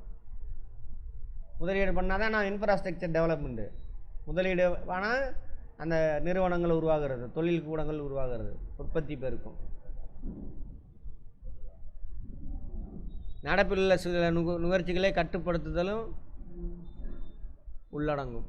தேவையில்லாத பொருளை நுகர்ச்சி பயன்படுத்துகிறோம்ல, அதை கட் பண்ணிவிட்டு இது பண்ணணும். பணவாட்டம், மீள் பணவீக்கம், தேக்க வீக்கமா, சரி இங்கிலீஷில் பார்த்துக்குவோம். பணவாட்டம்னா டீஃப்ளேஷன், இது நமக்கு தெரியும். பிரேக் எடுத்துக்கோங்க. மீள் பணவீக்கம் டிஸ்இன்ஃப்ளேஷன். இதிலேருந்து ரெக்கவர் ஆகி வர்றதுன்னு வச்சுக்கோங்களேன். வார்த்தையிலே அர்த்தம் இருக்குது, புரிய வைக்கிறவாங்க. அடுத்தது ஸ்டாக்ஃப்ளேஷன். வளரும் வளராது, இன்ஃப்ளேஷனும் இருக்காது, டீஃப்ளேஷனும் இருக்காது, அதுக்கு பேர் ஸ்டாக்ஃப்ளேஷன். சரி போயிட்டு வாங்க பார்ப்போம், பிரேக் எடுத்துக்கணும். சரி, பணவாட்டம் டீஃப்ளேஷன் அப்படின்னா என்ன? பண்டம் மற்றும் பணிகளின் அளிப்பை விட பணத்தோட அளிப்பு கம்மியாக இருக்கும். 1000 ரூபா பண்டம் மற்றும் பணிகளின் அளிப்பு. மக்களில் பணத்தோட அளிப்பு எவ்வளவு? 500 ரூபா. இந்த பணவாட்டம். ஓகேவா? ரைட். இப்போ அது விளைவு அதெல்லாம் முன்னாடி பார்த்தாச்சு. விலைவாசி குறையும், குறைந்த பண அளிப்பு. அப்போ என்ன ஆகும்? இதெல்லாம் விளைவுகள். வாங்கிறதுக்கு நாது இல்லை, பணத்தோட மதிப்பு என்ன ஆயிரும்? அதிகமாகிடும், விலைவாசி குறைஞ்சிரும். ஃபண்டமெண்டல் பணியோட மதிப்பு என்ன ஆயிரும்? கம்மியாக இருக்கும் இதோட பணத்தோட. அப்போ யாரும் வாங்க மாட்டாங்க, விலைவாசி கம்மி. அப்போ என்ன ஆகுது? வேலை வாய்ப்பு இல்லாமல் போயிடும், ப்ரொடக்ஷனை ஸ்டாப் பண்ணிடுவான். யாருமே வாங்குறது இல்லையே, அப்புறம் எதுக்கு ப்ரொடக்ஷன் பண்ணுவோம்? இதெல்லாம் வந்து எஃபெக்ட். பணவாட்டத்தின் முக்கியமான இயல்புகள், நேச்சர். பணம் வாட்டம் கிடையாது, அதோட இயல்பு, எஃபெக்ட்டு. விலைவாசி குறையும்,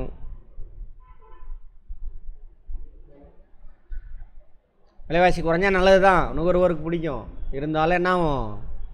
உற்பத்தியை குறைச்சிரும். ஏன்னா விலைவாசி குறைஞ்சிருச்சா, லாபம் அதிகமாக இல்லை, அப்போ ப்ரொடக்ஷன் அதிகமாக பண்ண மாட்டான், வேலைவாய்ப்பு குறைஞ்சிரும். அதனால் உற்பத்தியை குறைச்சா வேலைவாய்ப்பு குறைஞ்சிரும். முழு வேலைவாய்ப்பு உள்ள நிலையில் எல்லாத்துக்கும் வேலை கிடச்சிக்கிட்டு இருக்கு. விலைவாசி குறைந்தால் அது வருமானம் மற்றும் வேலைவாய்ப்பில் விரும்பத்தகாத விளைவினை ஏற்படுத்தும். விலைவாசி குறைந்தானாவும் உற்பத்தியை கம்மி பண்ணிடுவான். ஸோ வேலைவாய்ப்பு கம்மியாயிரும், வருமானம் கம்மியாயிரும்.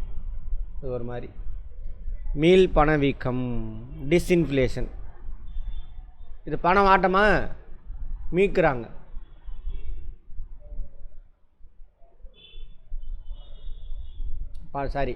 பண வீக்கத்தை குறைக்கிறாங்க. மீள் பணவீக்கம், டிஸ்இன்ஃப்ளேஷன். இதை பார்த்தா தெரியும். இன்ஃப்ளேஷன், டிஸ்இன்ஃப்ளேஷன் அப்படின்னா அர்த்தம் ஆப்போசிட். பண வீக்கத்தை குறைக்கிறாங்க.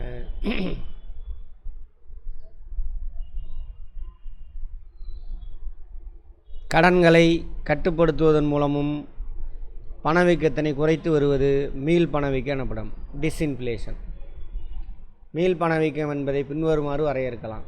வேலைவாய்ப்பின்மையை ஏற்படுத்தாமலும் உற்பத்தி அளவுகளை குறையாமலும். வேலைவாய்ப்பு ஏற்படுத்தினா என்ன ஆகும்? மக்கள்கிட்ட பணம் அதிகமாகும், ஸோ இன்ஃப்ளேஷன் வரும். ஸோ வேலைவாய்ப்பு ஏற்படுத்த மாட்டாங்க, அதுக்குன்னு உற்பத்தி குறைஞ்சிடக்கூடாது. உற்பத்தி குறைஞ்சா என்ன ஆகும்? இருக்கிறவனுக்கு வேலை போயிடும். குறையாமலும் பணவீக்கத்தை திரும்பும் செயல்முறை தான் அது மீள் பணவீக்கம். ஸ்டேட்மெண்ட்டில் கேட்பான். ஸ்டாக்ஃப்ளேஷன், எந்த முன்னேற்றமும் இருக்காது, பின்னடைவும் இருக்காது, அப்படியே இருக்கும். தேக்க நிலை, வேலைவாய்ப்பின்மையும் அதிக அளவிலான பணவீக்கமும் ஒன்றிணைந்து சூழ்வது ஆகும். வேலைவாய்ப்பு உண்மையும் அதிகமாக இருக்கும், பணவீக்கமும் அதிகமாக இருக்கும். வேலைவாய்ப்பு அதிகமாக இருந்தால் தானே பணவீக்கம் வரும்னு பார்த்தோம். ஆனால் ஸ்டாக்ஃப்ளேஷன் அப்படி கண்டிஷனில் வேலைவாய்ப்பின்மை, அன்எம்ப்ளாய்மெண்ட் அதிகமாக இருக்கும், அதே நேரத்தில் பணவீக்கமும் இருக்கும். அதுக்கு பேர் தான் ஸ்டாக்ஃப்ளேஷன். வணிக சுழற்சி, ட்ரேட் சைக்கிள், வியாபார சுழற்சி எப்படி வேணாலும் சொல்லுவாங்க. ஒரு நாட்டோட பொருளாதாரம். ஒரு படத்தில் கூட ஒரு புதுசாக சினிமாவுக்கு வந்திருக்காரு, அவர் டைலாக் பேசுவார். வாழ்க்கை ஒரு வட்டண்டா, இன்றைக்கி மேலே இருக்கிறவன் நாளைக்கு கீழே வந்துடுவான், இன்றைக்கி கீழே இருக்கிறவன் நாளைக்கு மேலே போயிடுவான். அதுதான் அது. அது மாதிரி ஒரு பொருளாதாரம் என்ன ஆகுனாக்கா அப்படியே வளர்ந்துட்டு போகும். கிராஃபில் போட்டிருக்காங்க. இதை எப்படியே போட்டிங்கன்னா சைக்கிளாக மாதிரி ஒரு வட்டமாக இருக்குது.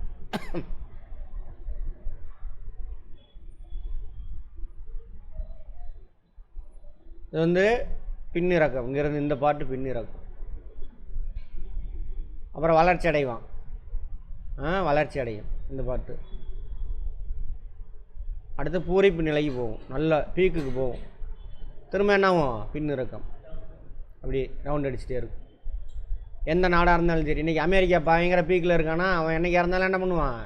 கீழே சரியும், அடுத்து வேறு நாடு முன்னேறும், இப்படி போயிட்டே இருக்கும். வாழ்க்கை மாதிரியே தான். அப்போது இதை தான் என்னன்னு சொல்லுவாங்க? வணிக சுழற்சி, ட்ரேட் சைக்கிள், பிஸ்னஸ் சைக்கிள், எப்படி வேணாலும் சொல்லலாம். முதலாளித்துவ அமைப்பு முறையில் சீரான கால இடைவெளியில் அமையும் இவ்வகை ஏற்ற இறக்கங்கள் வணிக சுழற்சி அல்லது வியாபார சுழற்சி அல்லது தொழில் ஏற்ற இறக்கங்கள் என்று அழைக்கப்படுகிறது. வேலைவாய்ப்பு, உற்பத்தி, வருமானம் போன்றவை உள்ளடக்கிய பொருளாதார நடவடிக்கையில் ஏற்படும் அலைவுகள். சரியா? சைக்கிள் அங்கே போட்டது தான். ஒரு நாட்டின் பொருளாதார நடவடிக்கையில் ஊக்கமளிக்கும் கூறுகளில் ஏற்படும் உள்ளார்ந்த சுருக்கம் மற்றும் விரிவாக்கத்தினால் வணிக சுழற்சி ஏற்படுது. வேலைவாய்ப்பு உயரும், வருமானம் உயரும், நல்லா போயிட்டே இருக்கும் பொருளாதாரம். அப்புறம் என்ன ஆயிடுமா, திரும்ப வேலைவாய்ப்பு குறையும், உற்பத்தி குறையும், வருமானம் குறைஞ்சிடும், திரும்ப ரிவைவ் ஆகும். இப்படியே நடந்துகிட்டே இருக்கும். குறிப்பிட்ட கால இடைவெளியில் வருபவை மாறுபட்ட தீவிரத்தன்மை கொண்டவை. தீவிரத்தன்மை வேறு வேறு மாதிரி இருக்குமா, அதெல்லாம் ஒன்றும் பிரச்சனை இல்லை, அதை விட்டுருங்க.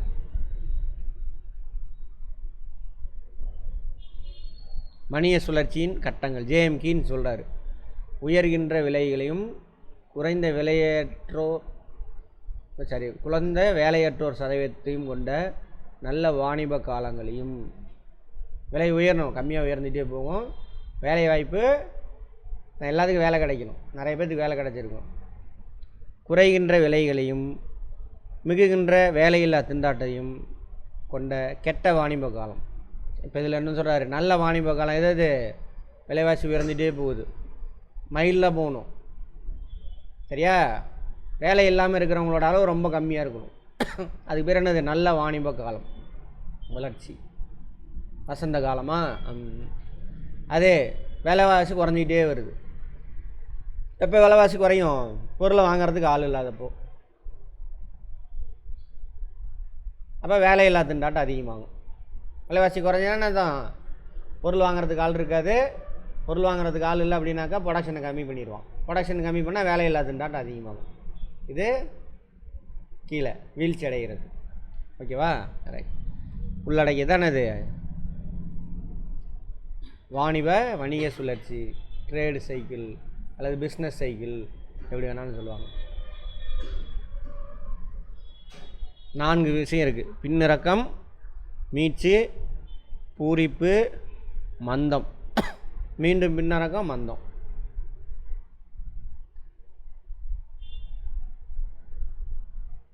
பூரிப்பு கட்டம், பூமியில் இருப்பான், டாப்பில் எல்லாம் நல்லா விலைவாசி ஏறிக்கிட்டே இருக்கும், கரெக்டாக ஏறும், எல்லாத்துக்கும் வேலை வாய்ப்பு கிடைக்கும், அதெல்லாம் பூம். வளர்ச்சி கட்டம், முழு வேலைவாய்ப்பு நிலையை தாண்டுவது. பொருள் உற்பத்தி, பணக்கூலி, லாபம், வட்டி விகிதம் எல்லாமே அதிகமாக இருக்கும். உற்பத்தி அதிகமாகும், சம்பளம் அதிகமாக கிடைக்கும், லாபம் அதிகமாக கிடைக்கும், வட்டி விகிதமும் அதிகமாக இருக்கும். ஏன்னா நிறைய பணம் வாங்குறாங்களே, இதுவும் அதே கதை தான். அதிகமாக கடன் வாங்கினா என்ன பண்ணுவான், வட்டியை அதிகமாக கொடுப்பான். கடன் வாங்குறதுக்கு போட்டி போடுறாங்க, அப்போ என்ன ஆகும், அதுக்கு ரேட் ஆஃப் இன்ட்ரெஸ்ட்டு அதிகமாகும். அந்த வங்கி கடன் தேவை உயரும், ஏன்னா உற்பத்தியை பெருக்குவான், ஏன்னா லாபம் அதிகமாக இருக்கா. பொதுவாக அனைத்து தரப்பினரும் நம்பிக்கைகளும் உயரும். நல்ல வாழ்க்கை சூப்பராக போகும். வளர்ச்சி நிலையினுடைய உச்சகட்டம் என்னது, பூரிப்பு. வளர்ச்சியினுடைய உச்சகட்டம், அதுக்கு மேலே வளராது. அப்புறம் என்ன ஆயிரும், இறங்க ஆரம்பிச்சிடும். பின்னிறக்கம், ரெசஷன். பூரிப்பை எய்திய பொருளியல் நடவடிக்கைகள் அடுத்ததாக கீழ் நோக்கி திரும்பிக்கணும். மேலே பூரிப்பு நிலை அடைஞ்சவுடனே என்ன ஆகுது,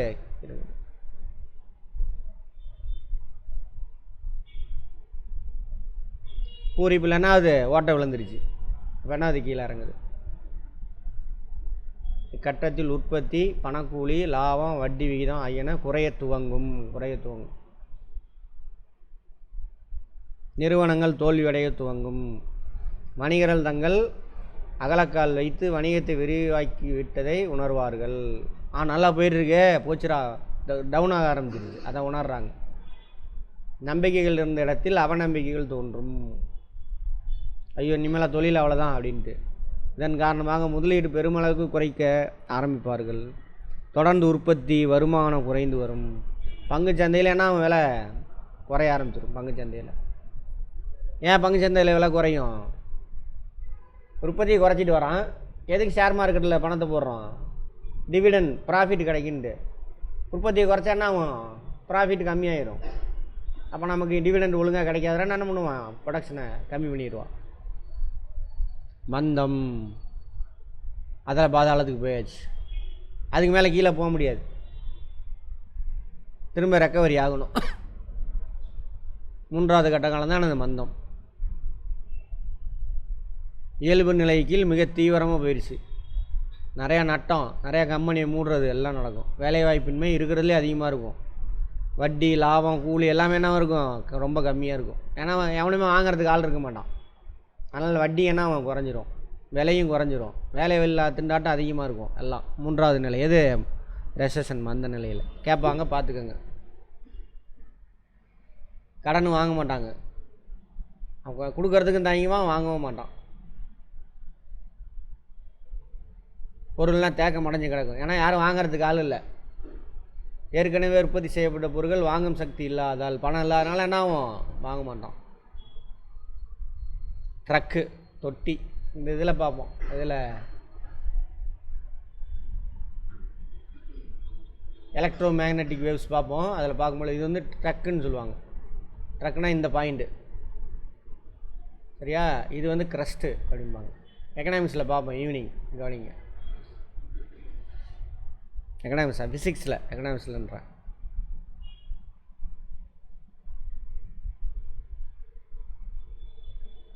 தொட்டின்னு வச்சுக்கிட்டானுங்க. ஒருத்தர் ஆழமாக களத்தில் விழுந்துட்டா என்ன பண்ண முடியாது, அடுத்தவங்க உதவி இல்லாமல் எழுந்திருக்க முடியாது. அதுபோல் பொருளாதார நடவடிக்கை மந்த நிலையின் ஆழத்தில் விழுந்து விட்டால் வெளியார் உதவியின்றி தானே மீள முடியாது அப்படின்னு சொல்கிறாங்க. அப்போ வெளிநாட்டுக்காரங்க யாராவது என்ன பண்ணணும், உதவணும்.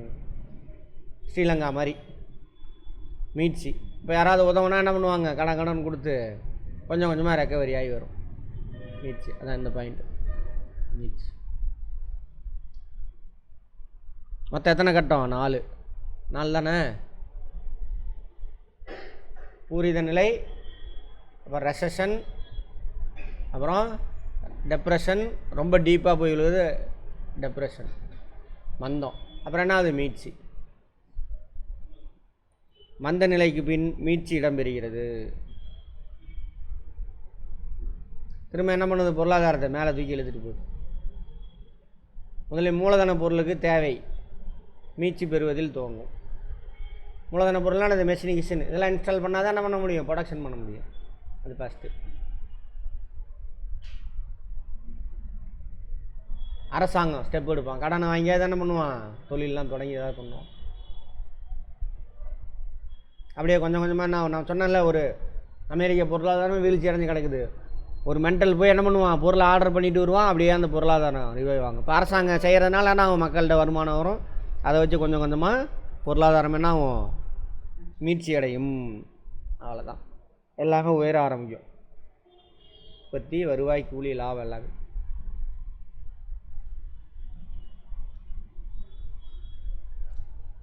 ஆர்பிஐயின் தலைமையகம் எங்கு உள்ளது? ஃபஸ்ட் எங்கே இருந்துச்சு, பணம் என்பது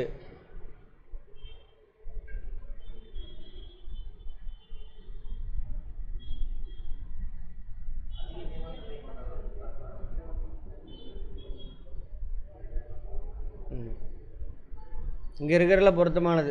வாங்கும் சக்தி, நிலையான வாங்கும் சக்தியெல்லாம் மாறிக்கிட்டே இருக்கும். நேற்று 50 ரூபாய்க்கு வாங்கிட்டு இருந்தோம் போன வருஷம் அரிசி, இன்றைக்கி 70 ரூபா. வாங்கும் சக்தி குறைஞ்சிருச்சு, சரியா?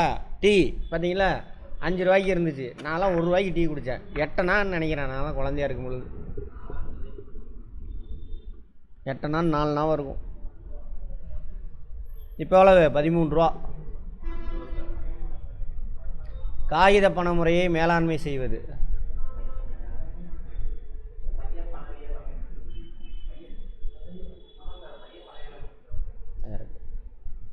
ஒன்று அரசாங்கம் வச்சுக்கலாம், அல்லது சென்ட்ரல் பேங்கிட்ட கொடுத்துருவாங்க. சென்ட்ரல் பேங்கிட்ட தான் வச்சுருக்கணும். M1 M2 ஆகிய இரண்டிற்கும் உள்ள வித்தியாசம்.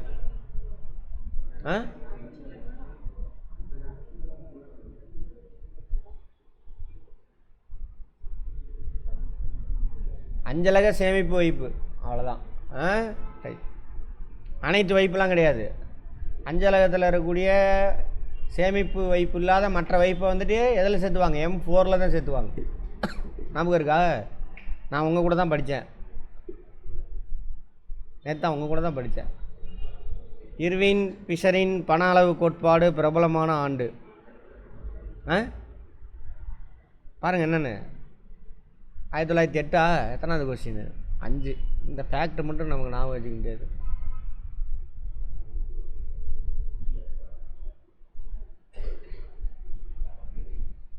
11. MV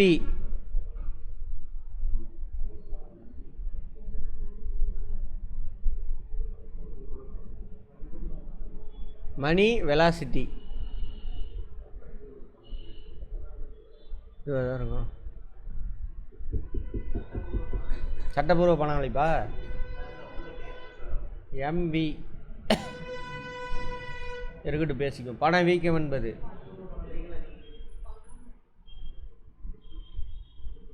விலைகள் அதிகரிப்பு. கொஸ்டினே தப்பாக தான் கேட்டிருக்கான். பண மதிப்பு அதிகரிக்குமா? குறையும். விலை குறையுமா? ஏறும். விலைகள் மாறாமையாக இருக்கும், விலை என்ன ஆகும்? ஏறும். டேஷ் பணவீக்கம் பண மதிப்பில் தீவிர மதிப்பு குறைவினை ஏற்படுத்துகிறது. தீவிர எது? உயர், ஹைப்பர். கூலி மற்றும் மூலப்பொருட்கள் செலவு கூடுவதால் பொருளின் பொது விலை மட்டும் அதிகரிப்பது.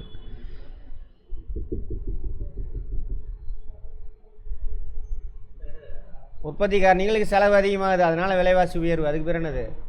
செலவு உந்து. பணவீக்கத்தின் பொழுது பயனடைபவர்கள். ஓகே, அங்கேயே சொன்னா கேள்வி இப்படி தான் வரும்னு. கடன் பெற்றோர். டேஷ் என்பது பணவீக்க விகிதம் குறைந்து செல்வது ஆகும்.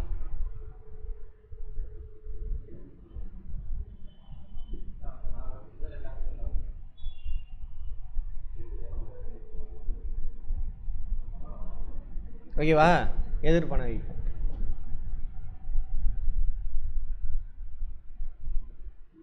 தேக்க வீக்கத்தில் பணவீக்க என்னது?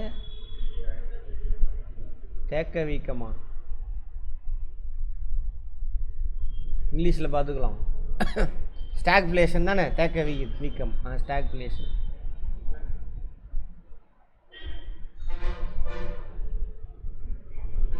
எத்தனாவது கொஸ்டின்?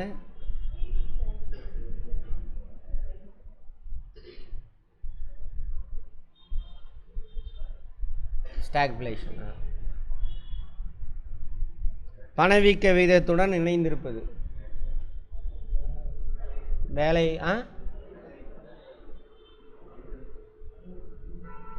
வேலை வாய்ப்பு இன்மை. கரெக்டா?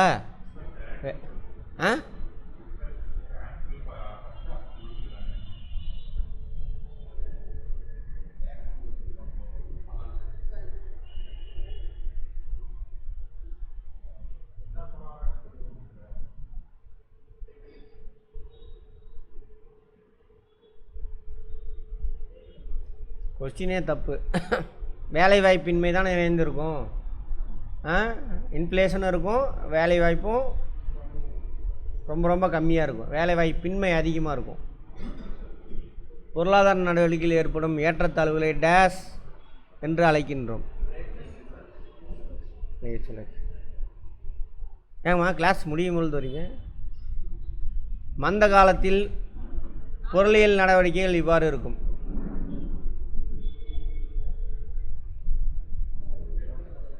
கடைசி நிலைமை டெப்ரெஷன். மிக குறைந்தபட்சமாக இருக்கும் தொழில் நடவடிக்கை. பரிவர்த்தனைகளில் பொதுவாக ஏற்றுக்கொள்ளப்படும் ஒரு இடையீட்டு கருவியாகவும் அளவு மற்றும் மதிப்பினை இருப்பு வைத்தல் ஆகியவற்றினை செய்யும் பொருள் பணம் என்ற இலக்கணத்தை வழங்கியவர் யாரு? ம் 15 க்ரௌதர். இந்த மாதிரி கேட்டுருவாங்க, பார்த்துக்கோங்க ஸ்டேட்மெண்ட்டில். அவங்க இலக்கணம் கொடுக்குறாங்கள, டெஃபினிஷன், அது யார் சொன்னாங்கன்னு பார்த்துக்கோங்க. பற்று அட்டை என்பது டேஸுக்கு உதாரணம்.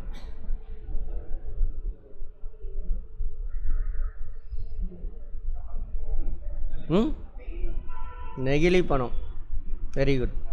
ஃபிஷரின் பண அளவு கோட்பாடு பணத்தின் இந்த பணியின் அடிப்படையில் அமைக்கப்பட்டுள்ளது.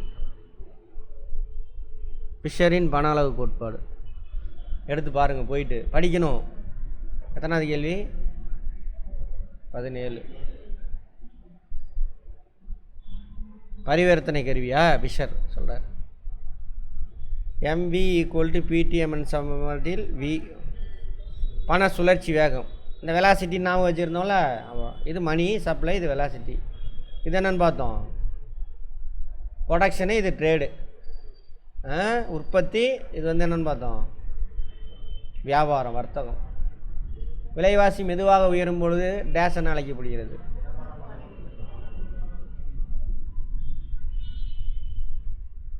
மிதமான பணவீக்கம். அதுக்கு இன்னொரு பேர் என்னது, நடக்கும் க்ரீப்பிங். க்ரீப்பிங் தானே இங்கிலீஷில். தவளும் பணவீக்கம். டேஷ் பணவீக்கம் பொருளாதாரத்தினை எந்த வகையிலும் பாதிக்காது.